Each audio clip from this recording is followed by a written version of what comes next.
Hello friends, Radhe Radhe, जय श्री कृष्णा। कैसे हैं आप सब? आशा करती हूँ आप सब अच्छे होंगे, स्वस्थ होंगे और मैं भी अच्छी हूँ। तो आज का वीडियो है जया एकादशी 2025 में कब है। तो आज इस वीडियो में मैं आप सबको बताऊंगी कि जया एकादशी कब है, पूजा अर्चना कैसे करनी है। तो चलिए शुरू करते हैं। तो शुरू करने से पहले आप सभी को जया एकादशी की हार्दिक शुभकामनाएं। हर वर्ष माघ माह के शुक्ल पक्ष में जया एकादशी मनाई जाती है। ये दिन भगवान विष्णु को समर्पित होता है। इस दिन भगवान विष्णु एवं माँ लक्ष्मी की पूजा की जाती है। साथ ही उनके निमित्त एकादशी का व्रत रखा जाता है। इस व्रत को करने से साधक की हर मनोकामना पूरी होती है। एकादशी एक दिन का व्रत नहीं होता है, अपितु यह त्रिदिवसीय व्रत की श्रेणी में आता है। एकादशी का प्रारंभ दशमी तिथि से शुरू हो जाता है, अर्थात एकादशी से पहले का दिन दशमी तिथि कहलाता है। दशमी तिथि को सुबह चावल खा सकते हैं, मगर शाम को चावल नहीं खाना चाहिए। दशमी तिथि को लहसुन, प्याज, मांस, मदिरा का सेवन नहीं करना चाहिए और पूर्णतः ब्रह्मचर्य का पालन करना चाहिए। और दशमी तिथि को शाम यानी सूर्यास्त से पहले भोजन कर लेना चाहिए। एकादशी के दिन तुलसी माता की विशेष पूजा अर्चना करनी चाहिए। इस दिन तुलसी में जल नहीं डालना चाहिए, क्योंकि कहा जाता है कि तुलसी माता भगवान विष्णु के लिए निर्जला एकादशी का व्रत रखती थी। इस दिन सुबह शाम धूप दीप जलाकर माता तुलसी की विशेष पूजा अर्चना करनी चाहिए, लेकिन जल नहीं डालना चाहिए। और एकादशी के दिन व्रत का संकल्प लेकर ही व्रत करना चाहिए। और द्वादशी के दिन शुभ मुहूर्त के अंदर ही पारण करना चाहिए, तभी व्रत का फल हमें मिलता है। चलिए शुरू करते हैं कि व्रत कब रखा जाएगा, पारण समय क्या है, पूजा अर्चना कैसे करनी है। माघ में आने वाली इस जया एकादशी का व्रत जो भी करता है उसे पिशाच योनि में नहीं जाना पड़ता है, ऐसा कहा जाता है। एकादशी तिथि का प्रारंभ होगा 7 फरवरी 2025 यानी शुक्रवार को रात 9:26 से और समापन होगा 8 फरवरी 2025 शनिवार को रात 8:15 पर। इसलिए उदया तिथि के अनुसार 8 फरवरी यानी शनिवार को जया एकादशी का व्रत रखा जाएगा।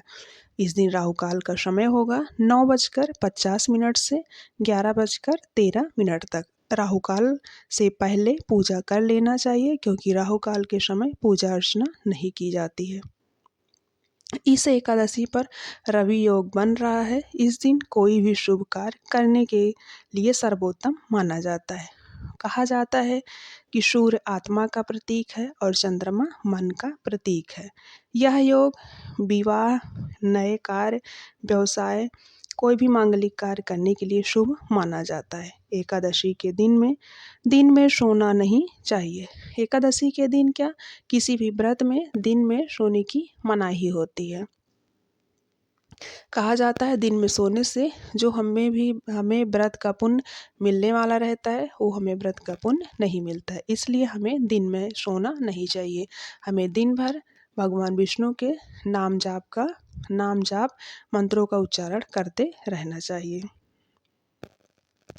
बस चलिए शुरू करते हैं। ये बताते हैं कि द्वादशी तिथि का प्रारंभ कब होगा। द्वादशी तिथि का प्रारंभ 8 फरवरी 2025 शनिवार 8:16 से हो रहा है और द्वादशी तिथि का समापन 9 फरवरी 2025 रविवार को शाम 7:25 पर हो रहा है। तो द्वादशी व्रत का पारण सुबह रविवार को 7:13 से 10:52 पर होगा। पारण जो है हमें निर्धारित समय के अंदर ही कर लेना चाहिए, तभी हमें व्रत का फल मिलता है, वरना हमें व्रत का फल नहीं मिलता है। इसलिए 7:13 से और 10:52 से पहले ही हमें पारण कर लेना है, वो भी रविवार के दिन। शनिवार को हम व्रत रखेंगे और रविवार को व्रत का पारण करेंगे, इसलिए समय के अंदर ही पारण कर लेना है। इस दिन संकल्प लेकर व्रत रखें और इस दिन श्रीमद् भागवत गीता का पाठ करना चाहिए। रात्रि जागरण करना चाहिए। अगर रात्रि का जागरण नहीं कर सकते हैं पूरी रात, तो आप 12 बजे तक जग कर भगवान विष्णु की आराधना मन में ही पूजा अर्चना करना चाहिए, यानी मंत्रों का जाप करते रहना चाहिए। हमें एकादशी के एक दिन पहले भी और एकादशी के बाद भी ब्रह्मचर्य का पालन करना चाहिए। जिस दिन हम व्रत रखते हैं उस दिन ब्रह्मचर्य का पालन, झूठ ना बोलना, शुद्धता व सात्विकता बनाए रखना, शरीर से और मन से शुद्ध रहना, ज़्यादा से ज़्यादा महामंत्र का जप करना चाहिए, जया एकादशी की कथा सुनना चाहिए। पूजा अर्चना के बाद चाहे सुबह एकादशी की कथा पढ़ सकते हैं, चाहे शाम को, जैसा आपके पास टाइम हो। एकादशी की कथा पढ़ना और सुनना ज़रूर चाहिए। जितना पुण्य पढ़ने वालों को मिलता है उतना ही पुण्य सुनने वालों को ही मिलता है, इसलिए एकादशी के व्रत का कथा पढ़ना और सुनना ज़रूर चाहिए। एकादशी का व्रत का पारण जो है पारण समय के अंदर ही कर लेना चाहिए। आप सबको ये ध्यान रहे। एकादशी के एक दिन पहले चावल नहीं खाना चाहिए। अगर हो सके तो आप सुबह खा सकते हैं, और नहीं बचा सकते हैं तो ये दशमी तिथि से ही आप चावल ना खाएं, और द्वादशी के दिन चावल से ही पारण करना चाहिए। कहा जाता है कि एकादशी के दिन चावल में ही सारे पाप जाकर समा जाते हैं, इसलिए हमें दशमी तिथि से ही चावल नहीं खाना चाहिए, और द्वादशी तिथि को जो है चावल से ही पारण करना चाहिए। यह जया एकादशी माघ मास में आती है, इसलिए बहुत ज़्यादा ही पुण्य फलदायी होती है। तो चलिए ये बताते हैं पूजा अर्चना कैसे करनी है। तो सबसे पहले हम ब्रह्म मुहूर्त में उठते हैं और दैनिक कार्यों से निवृत्त होकर अपने पूजा स्थल पूजा मंदिर में जाते हैं। अगर आपके यहाँ लड्डू गोपाल हैं तो उनको इस दिन पंचामृत से स्नान कराना चाहिए। शालिग्राम है तो उन्हें भी इस दिन पंचामृत से स्नान कराना चाहिए। और अगर आप खुद स्नान करते हैं तो खाली पानी से एकादशी के दिन स्नान नहीं करना चाहिए। जब आप स्नान करें तो उस जल में काला तिल या गंगा जल डालकर ही स्नान करना चाहिए। एकादशी के दिन बाल नहीं धोना चाहिए। आप एकादशी के एक दिन पहले ही बाल धुल लें। आप शुक्रवार को बाल धुल लें और शनिवार को यह व्रत रखा जाएगा। तो इस दिन हमें पीला वस्त्र पहनना चाहिए, क्योंकि पीला वस्त्र हमें भगवान विष्णु को अत्यंत प्रिय होता है, इसलिए हमें इस दिन पीला वस्त्र धारण करना चाहिए।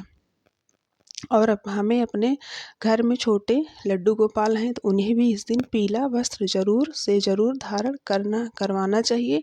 शालिग्राम है या विष्णु भगवान की कोई प्रतिमा है तो उनकी भी इस दिन विशेष पूजा अर्चना करनी चाहिए। एकादशी तिथि के दिन भगवान विष्णु, माता लक्ष्मी, लड्डू गोपाल, शालिग्राम और कृष्ण कन्हैया की पूजा अर्चना की जाती है। तो एकादशी जो है 8 फरवरी यानी शनिवार को व्रत रखा जाएगा और पारण 9 फरवरी यानी रविवार को इसका पारण होगा। आप पारण समय के अंदर ही कर लीजिए, तभी आपको व्रत का संपूर्ण फल मिलेगा। आशा करती हूँ यह छोटी सी जानकारी आप सभी को पसंद आई होगी। तो मिलते हैं अगले वीडियो में। राधे राधे, जय श्री कृष्णा, राधे राधे।